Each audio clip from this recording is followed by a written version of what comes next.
আসসালামু আলাইকুম বন্ধুরা। আমি জহির। চলে আসলাম সার্বিয়া থেকে আপনাদের জন্য আজকে আরো একটি নতুন ভিডিও নিয়ে। তো আজকের আলোচনার বিষয় হবে, আজকের টপিকটি হচ্ছে সার্বিয়ার বর্তমান পরিস্থিতি, ভিসার রেসু কেমন, সেলারি কেমন এবং কি কাজের প্রয়োজন বর্তমানে সার্বিয়াতে, ওয়ার্কার কি কাজে লাগে, এইসব বিস্তারিত আলোচনা করব। এবং সাথে আছে আনোয়ার ভাই। উনি বলবে যে বর্তমানে সার্বিয়াতে কি অবস্থা বা পরিস্থিতি কেমন এবং ভিসার রেশু কেমন, সবকিছু এভরিথিং। তো কথা না বাড়িয়ে চলুন শুরু করা যাক আজকের ভিডিওটি।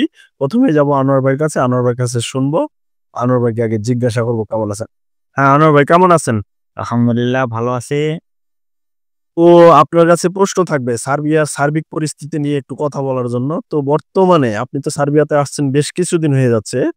তো বর্তমানে সার্বিয়ার ভিসার রেশুটা কেমন, একটু যদি আমার দর্শকদেরকে জানাইতেন।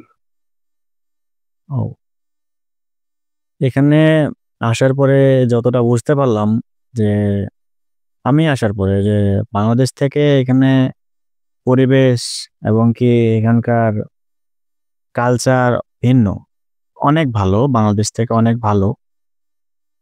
আর মূল কথায় আসি, এখানকার সার্বিক পরিস্থিতি এখন মোটামুটি অনেক ভালো। সার্বিয়াতে ভিসা রেশিও এখন অনেক ভালো। এখন গ্রীষ্মকাল চলতেছে, এই যে গেঞ্জি পরে আছে না, ছাড়া এই গেঞ্জি পরে বাইরে বের হওয়া যাইতো না আসলে। এখন একটু গরম পড়ছে, গ্রীষ্মকাল এক কথায় যেটা বলে সেটা। দ্বিতীয়ত হলো যে এখানকার যারা সার্বিয়াতে আসতে চাচ্ছেন, এক কথায় সার্বিয়াতে যারা আসতে চাচ্ছেন তাদের জন্য এখন বর্তমানে সার্বিয়াতে যারা আসতে আগ্রহী তাদের জন্য ভিসার রেশুটা কেমন, কি কাজের ভিসা হচ্ছে, এটা যদি একটু বলতেন। আচ্ছা, এখন যারা ফাইল জমা দিতে যাচ্ছেন তারা ফাইল জমা দিতে পারেন। এখন ভিসা রেশিও অনেক ভালো। আপনারা সার্বিয়াতে আসলে অবশ্যই কোনো না কোনো অভিজ্ঞতা নিয়ে আসবেন। তার মধ্যে ড্রাইভিং, কনস্ট্রাকশন, তারপর ফ্যাক্টরি ওয়ার্কার, হোটেল, রেস্টুরেন্ট।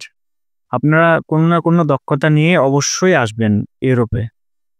কাজ ছাড়া ইউরোপে কোনো মূল্য নেই।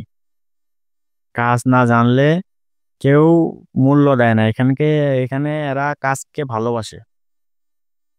যাই হোক, আনোয়ার ভাই যেটা বলছে আসলেই আমি আপনাদেরকে ভিডিওতে অনেকবার বলছি যে যারা স্কিল ওয়ার্কার আছেন অবশ্যই সার্বিয়াতে স্কিল হয়ে আসার চেষ্টা করবেন, কেননা ইউরোপে স্কিল ওয়ার্কারের মূল্যায়ন বেশি। তো বর্তমানে আনোয়ার ভাই বললো যেগুলো কাজে প্রয়োজন বর্তমান সার্বিয়ার লোকের, তো আপনারা এইসব কাজ শিখে আসার চেষ্টা করবেন। এবং বর্তমানে যে construction, factory worker, welder, wire হাউসের কাজ, গার্মেন্টস ফ্যাক্টরির কাজ, সোয়েটার কোম্পানির কাজ এবং আপনার হোটেল রেস্টুরেন্টের কাজ, এগুলো বেশি বেশি চাহিদা। তো আমরা আপনার কাছে আরেকটি বিষয় জানতে চাচ্ছিলাম যে বর্তমানে সার্বিয়াতে স্যালারিটা কিরকম। মানুষ তো অনেকেই অনেক রকম বলে, কেউ বলে 1.5 লাখ 2 লাখ, আসলে কি এত টাকা নাকি অরিজিনালি কত টাকা বেতন, এটা যদি একটু আমার দর্শকদেরকে বলে দিতেন সব থেকে ভালো হইতো, ওনারা আশ্বাস পেত তাড়াতাড়ি, মানে আসার জন্য একটু চেষ্টা করতো, সঠিক তথ্যটা পাইতো। বর্তমানে সার্বিয়ার স্যালারিটা কেমন? এখন সার্বিয়ার স্যালারি হলো সার্বিয়ান টাকা, যেটা সার্বিয়ান দিনার হলো 70+। আর যারা আহ, আরো ভারী গাড়ি চালাতে পারে, ড্রাইভিং এর ক্ষেত্রে বলতেছি, যারা ভারী গাড়ি চালাতে পারে তাদের ক্ষেত্রে একটু বেশি, 80+, হয়তো বা 80-85 এরকম, 80 সামথিং, বাংলা টাকায় প্রায় আরো 90 আপ হয়ে যাবো এরকমই। সার্বিয়ার স্যালারি এখন বেশি বলে লাভ নাই, কারণ যেটা পাইতেছে হেডেই। যাই হোক, আপনারা হয়তো বা জানেন অনেকে ভিডিওতে বলে যে 1.5 লাখ 2 লাখ টাকা বেতন, এগুলা কখনোই বিশ্বাস করবেন না। সার্বিয়া এত টাকা বেতন না। মোটামুটি আপনি যদি কোনো কাজ না জানেন তাহলে আপনার জন্য স্যালারি হবে 550 থেকে 600 ইউরো। তো এর ভিতরেই যদি কোনো এজেন্সি বা কোনো দালাল বলে যে হ্যাঁ এত টাকা, 550 থেকে 600 টাকা বেতন, 600 ইউরো বেতন, তাহলে আপনি ওটাকে বিশ্বাস করে কাজ আগাইতে পারেন, আপনি ফাইলপত্র জমা দিতে পারেন। যদি বলে যে না আপনার বেতন ১.৫ লাখ টাকা হবে, ১,২০,০০০ টাকা হবে, এটা কখনো বিশ্বাস করবেন না। কারণ তার বাস্তব প্রমাণ এই যে আমার ভাই সাথে আছে, উনি কয়েক মাস ধরে চাকরি করতেছে, উনি সেলারি পাচ্ছে, উনি সবকিছু বলল।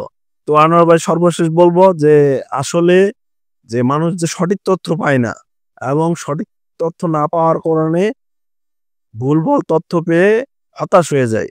সেজন্য আমার দর্শকদেরকে একটু বলবেন যে আসলে আসলে ধীরে সুস্থে আসলে, ধৈর্য ধরে আসলে আপনার জন্য লাভ বা আপনার জন্য উপকার, এই বিষয়গুলো নিয়ে একটু যদি বলে দিতেন। আসলে মিডল ইস্ট যে দেশগুলো আছে এগুলা ৩ মাস ৪ মাসের মধ্যে অথবা ২.৫ মাসের মধ্যেই যাওয়া যায়। আর ইউরোপ বলে কথা, এখানে একটু ধৈর্য তো নিতেই হবে। বুঝে শুনে তারপরে টাকা পয়সা ফাইল জমা করতে হবে, ভালো এজেন্সি ধরতে হবে। একটু ধৈর্য ধরেন, ধৈর্যের ফল অবশ্যই মিষ্টি হয়। আপনারা অবশ্যই ভালো এজেন্সি ধরে আসবেন, কারণ এখানে কারো পাল্লায় পড়ে, দালালের চক্করে পড়ে কোনো টাকা পয়সা জমা দিবেন না। এতে করে আপনার ক্ষতি হবে, আপনার ফ্যামিলির ক্ষতি হবে। না বুঝে কোথাও কোনো ফাইল টাকা পয়সা জমা দিবেন না।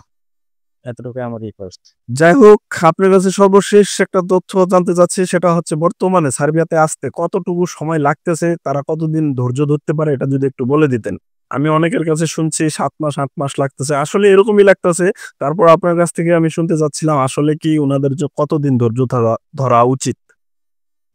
আমি যেটা মনে করি যে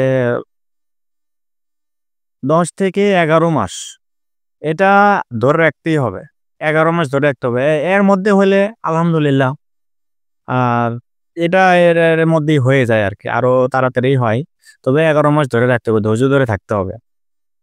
এখানে বললেই হবে না যে একটা কথাই আছে যে পাকা কলা ছিললাম আর খাইলাম, সেটা হবে না। আসলে ইউরোপ বলে কথা হয় না। ভাগ্য লাগে। সবকিছু মিলায় আমাদের এখানে আসা। যাই হোক, যাই হোক, আনোয়ার ভাইকে অসংখ্য ধন্যবাদ। অনেকগুলো তথ্য দিল। তো সর্বশেষ আমি আপনাকে একটাই বলব যে যারা সার্বিয়ার জন্য আসতে চাচ্ছেন, সার্বিয়ার ফাইল জমা দিতে যাচ্ছেন, আপনার হাতে যদি ৮ থেকে ১০ মাস সময় থাকে, অবশ্যই তাহলে আপনি জমা দেন। এর আগে আপনি আসতে চাইলে তাড়াহুড়া করলে আপনার জমা দেওয়ার দরকার নেই। আপনার হাতে যদি ৮ থেকে ১০ মাস সময় থাকে, তাহলে অবশ্যই সার্বিয়ার জন্য ট্রাই করতে পারেন। কেননা সার্বিয়াতে এখন কাজে কাজের সব দিক দিয়া কঠিন হয়ে গেছে। আপনার ফাইল থেকে শুরু করে, টাকা পয়সা থেকে শুরু করে, বেতন থেকে শুরু করে সব দিক থেকে একটু কঠিন হয়ে গেছে। আগে যেখানে আপনার ৫ মাস, ৬ মাস, ৩ মাসে আসতে পারত, সেটা এখন কখনো সম্ভব না। এবং দেখা যাচ্ছে আগে ৩-৪ লাখ টাকা দিয়ে আসতে পারত, সেটাও সম্ভব না। এখনো টাকার অ্যামাউন্টও বেড়ে গেছে। আর এর আগে মানুষ আসছে, আসার পর ৪০০ ইউরো বেতন ছিল। এখন বেতনটাও বাড়ছে। আপনার মোট কথা এখন ৬০০ ইউরোর মতো বেতন হয়ে গেছে। তো টোটালি হচ্ছে গিয়ে আপনি যদি আসতে চান, আপনার ধৈর্য থাকলে আপনি আসতে পারবেন ইনশাল্লাহ। তো ভিডিওটি অনেক বড় হয়ে যাচ্ছে, আর বেশি কিছু বলবো না। আপনারা যারা আমার চ্যানেলে নতুন আছেন তারা অবশ্যই আমার চ্যানেলটিকে সাবস্ক্রাইব করবেন, সাবস্ক্রাইব করে পাশে থাকবেন। এবং ইতিমধ্যে যারা করেছেন তাদেরকে অসংখ্য ধন্যবাদ। চ্যানেলটি সাবস্ক্রাইব করলে আপনার কোনো ক্ষতি হবে না। অবশ্যই আপনি ভালো তথ্য পাবেন আমার চ্যানেলের মাধ্যমে। তো আপনারা যারা সার্বিয়া প্রত্যাশী আছেন তাদের জন্য শুভকামনা রইল। আপনারা সার্বিয়া আসুন। Welcome to Serbia. সকলকে অসংখ্য ধন্যবাদ। আসসালামু আলাইকুম।